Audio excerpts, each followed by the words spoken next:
Assalamualaikum dan salam sejahtera. Saya Muhammad Fitri Omar sebagai pembaca berita anda pada hari ini. Kita akan terus ke tajuk utama, iaitu perayaan di Malaysia. Malaysia terdiri daripada masyarakat majmuk yang kaya dengan pelbagai perayaan. Perayaan-perayaan yang disambut setiap tahun ia mempunyai keunikannya tersendiri dan ia diraikan bersama-sama dengan kaum lain dengan perasaan muhibah dan perpaduan. Dan kita akan terus ke laporan yang pertama. Wartawan Nurifah Cina ada laporan tentang perayaan Tahun Baru Cina. Saya Nurifah Zrina binti Omar Asri. Assalamualaikum dan salam sejahtera. Perayaan Tahun Baru Cina merupakan perayaan penting yang biasanya diraikan oleh masyarakat Cina yang terutamanya penganut agama Buddha. Mercun dibakar pada tengah malam bagi menandakan masuknya waktu Tahun Baru Cina dan bagi menghalau puaka dan nasib malam.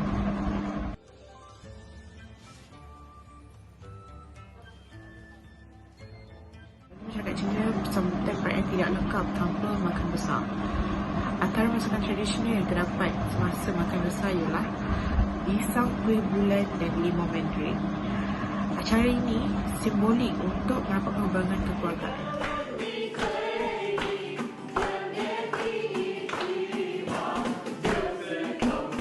Saat di mana golongan muda yang belum kahwin akan merawat golongan tua dan menerima wang ampau sampah merah sebagai lambang nasib baik. Perarakan tarian naga atas singa akan diadakan.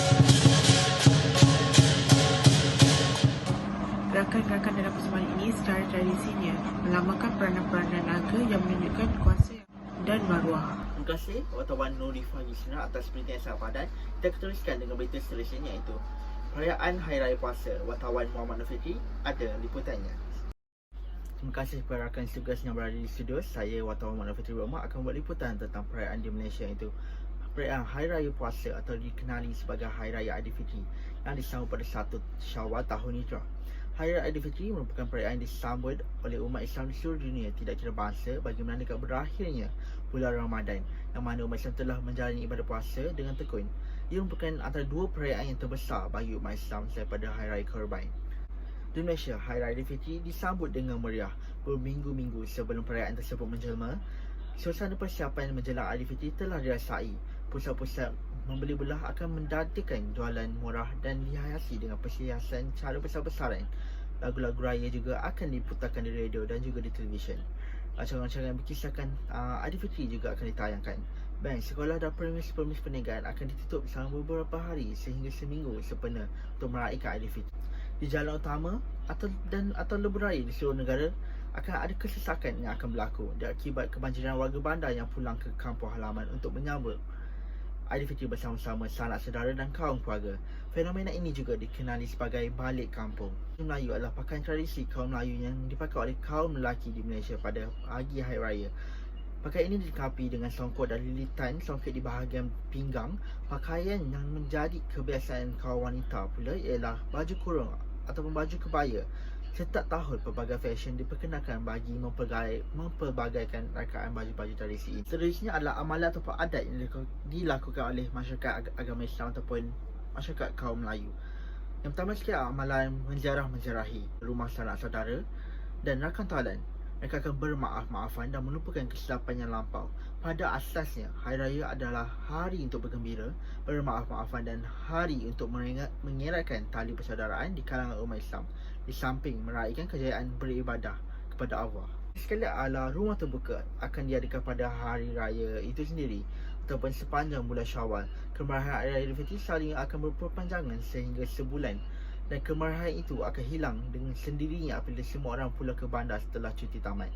Biasa, tuan rumah juga akan disajikan dengan juadah hari raya seperti rendang, lemang, ketupat dan banyak lagi juadah hari raya yang akan disajikan oleh tuan rumah. Itu sekian saja daripada saya, Muhammad Fitri Omar. Terima kasih wartawan Muhammad Fitri atas berita yang sangat berinformatif. Dan kita teruskan dengan perayaan yang ketiga, iaitu perayaan Hari Deepavali. Wartawan Nur Sabrina ada beritanya. Seterusnya, saya Nur Sabrina binti Zulkarnain akan menerangkan tentang perayaan di Malaysia, iaitu perayaan Deepavali.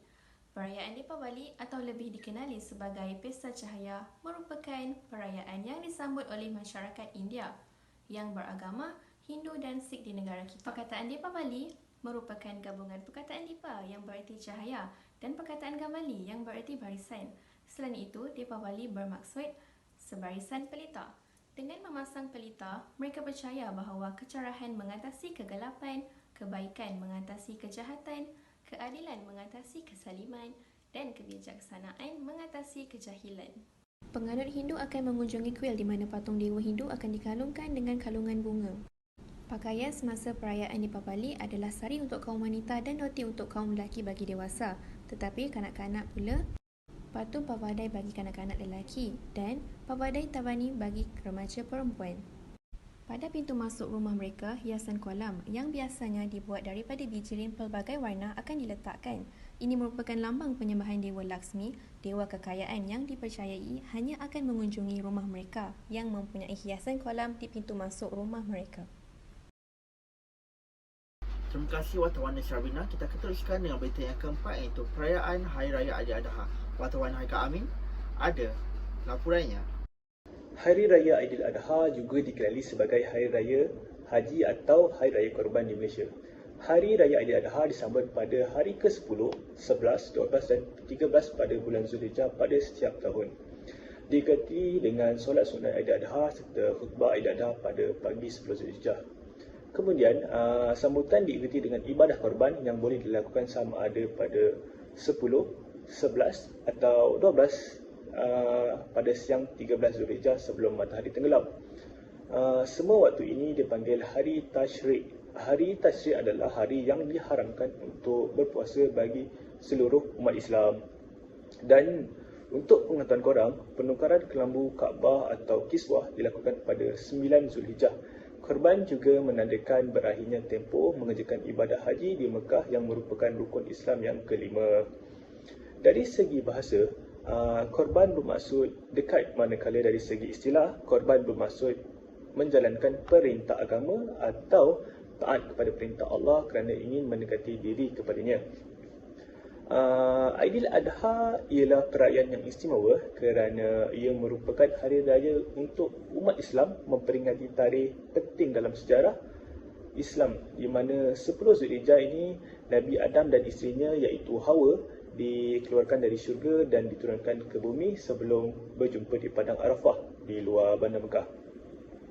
Selain itu juga memperingati kisah kesanggupan Nabi Ibrahim AS untuk menyembelih anak kesayangannya iaitu Nabi Ismail AS kerana ketaatan kepada perintah Allah. Namun Allah telah menggantikan bahan sembelihannya kepada kambing biri-biri iaitu kibas dan mengarahkan Nabi Ibrahim AS untuk menyembelih kibas berkenaan. So, antara binatang yang diperbolehkan adalah kerbau, lembu, kambing dan kambing baby, dan binatang yang hendak dikorban mestilah jenis baka yang baik serta tidak memiliki kecacatan seperti buta, tempang, kurus, tanduk yang patah, telinga yang terkoyak, lemah dan serta berpenyakit. Binatang-binatang yang dikorban akan diagikan kepada golongan-golongan yang berhak seperti orang miskin, anak yatim. Terima kasih wartawan Haikal Amin atas berita yang sangat padat. Dan kita akan akhiri berita kita pada hari ini dengan perayaan yang terakhir, iaitu perayaan Hari Gawai. Wartawan Ainur Aziratasha ada liputannya. Silakan. Assalamualaikum dan salam sejahtera. Saya Ainur Aziratasha binti Azhar. Selain itu, terdapat juga perayaan Hari Gawai di negara kita. Perayaan Hari Gawai atau lebih dikenali sebagai Hari Gawai Dayak merupakan hari perayaan yang disambut oleh masyarakat kaum Dayak, Iban, Bidayuh dan juga orang Ulu yang berada di Sarawak, Malaysia.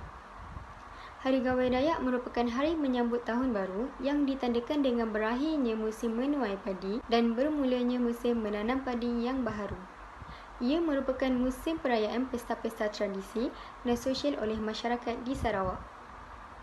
Ia juga adalah musim perayaan yang berlangsung selama sebulan yang bermula dari hujung bulan Mei sehingga akhir bulan Jun setiap tahun. Ini adalah antara contoh pakaian tradisional bagi perayaan Hari Gawai untuk lelaki dan wanita. Hari Gawai juga tidak lengkap tanpa makanan dan minuman gawai. Minuman tradisional, tuak, diseduh sebulan sebelum perayaan.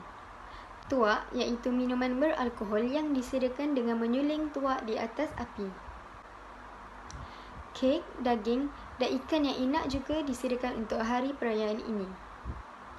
Tarian ngajat dan ajat akan dipersembahkan pada hari gawai oleh lelaki dan wanita. Tarian ini akan diiringi oleh kumpulan muzik tradisional yang terdiri daripada perkusi, gong kecil dan besar, dan gendang.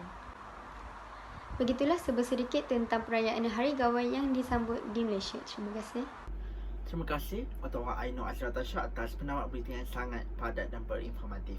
Sekian sahaja daripada berita pada hari ini. Sekian, terima kasih.